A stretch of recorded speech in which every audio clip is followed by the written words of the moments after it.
านน้องแก่ล่ะเก็บเงินได้เรียบร้อยเลยสั่งเงินใหม่เงินหลังใหญ่ขึ้นค่อยผ่านไปรับงานเป็นช่วงได้ไงบ้านนอกจากเขตเมืองอุดรอันนี้แล้วได้เท่านี้ได้จำนี่แล้วก็บ่ได้แอวลูกแต่ว่าลูกข้าเจ้าเฮ็ดให้แม่ถูกต้องช่วงนี้แม่ยังฟังได้ถนัดแล้วก็ยังยางได้คันลูกขึ้นฟ้อนกับฟ้อนได้ข้าเจ้าอ่อนซ่อนแม่ช่วงก็มาเห็นเราปฏิเราก็เป็นได้91บ่แม่90บ่ต่อสิเ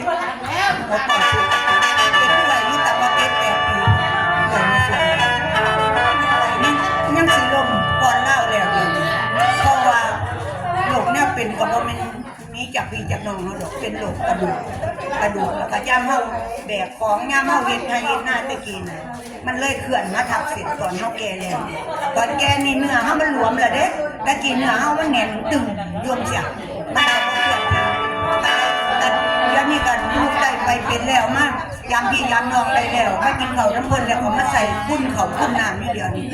ล้วเอาขอบพระคุณพ่อแม่พี่น้องไปมีงานมีน้อยก็ยังตายมีหลายก็ยังก่อนอยากเห็นแม่บุญช่วงก็เชิญไปเลยคือเจ้าภาพเพิ่นเชิญเลยเด้บ่ได้บอกกันหลายคนแล้วบ่ได้ถามกันว่าสิให้คนเท่าใดแล้วแต่เพิ่นสิจัดให้เป็นรางวัลเป็นของขวัญอันนี้คือน้ำใจ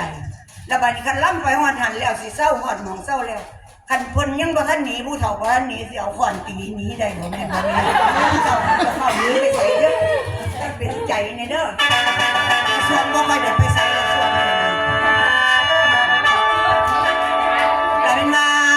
เดี๋ยวนี้นี่ก็สาธุเด้อผู้ขาย่อมือนอนผู้เต่าพวกเราบุญพระพุทธเจ้าจะมาทำใจงั้นสังเกตใจเขาถึงจำพร้อมพอละนี่คือหน้าขาจำพิษพระพังก็มาหุ่นซอยสู้คุณผู้ทานอาจารย์ผู้สอนสั่งคุณผู้ผ่านผู้สอนสั่งคุณมีน้องตัวเด่นไม่ถึงถึงเขาออกปากเขามีผู้ถึงคำออกปากเขาให้มีผู้ถึงคำเขาจะทำโดยทางการโดยมีผู้มันอีกอย่างหนึ่งหวังจะตัดหัวสุดตามผู้สอนสั่งให้ได้ยกขึ้นตั้งย่ำหน้าฐานนี้เกิดชาตินี้ที่มีคือความฝันเกิดชาตินี้ที่มีคือความฝันความสักให้เดินตายให้นั่งขอชูผู้ไร้ผู้ปัดผู้ไร้ผู้ขออันนี้ใจแข็งทางนี้นิชาคนให้มันลมเป็นเราให้มันลมเป็นเรามันจะผู้จองเน่าแค่นี้นักดังดีที่อุ่นบานผู้ผู้สาธุเด้อผู้หลงให้นางเก่าผู้เก่าหัวตังไฟผัวให้ที่เก่าดักกาตังไฟนายถือมีดคลา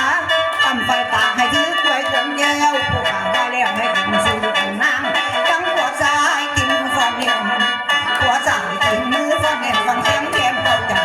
ไหลเป็นลงพวกผู้ทรงหินบ่อพวกมาพวกผู้ทรงเป็นบ่อพวกมาเทวดาหักแค่ดีมาแล้วมาเป็นเที่ยวก็จะมาเป็นบุญเป็นจุ่มบนบนหน้าน้ำกันออกจุ่มซุ่มใหญ่มาได้เทพไทยมาลองเล่นความปังที่สร้างกะที่แต้มเตรียมหักที่สร้างแต้มเตรียมหักกับสุราเคยกินสินแต่ท่านน้อยยังช่วยกันแบบนี้ทั้งเราพอยบ้าผ่าพรหน้าสอนแท้ๆมาแม่สิหนังหนังดักรวยก็รวมรวยลงมาทุกสิหน้าใส่เที่ยวพอในจังแห่ลีลาง่ายเช่นพระองค์ลงเทียนถึงละแดงควงคู่ไปซึ่งความควงปันมีบ้านหัวคิดอิทธิพลดุจบันดาลหัวคิดต่อกันไปถึงเวลาเขาน้อมาแล้วเวลาใกล้คำแม่ผู้ช่วงมาล้ำจังสิกาบศิลาจังศิลาจากเจ้าให้พูดถูกท่านดอกเนื้อบ้านไฟโดนออกไปก่อนว่าไอ้สิตำจังศิลาเมื่อจะเสียวอย่างเมื่อนั่งเลยเลี้ยวหาอยู่เย็นที่พอได้เนี่ยมันแต่ว่าบักเขียบต้นขาดเลย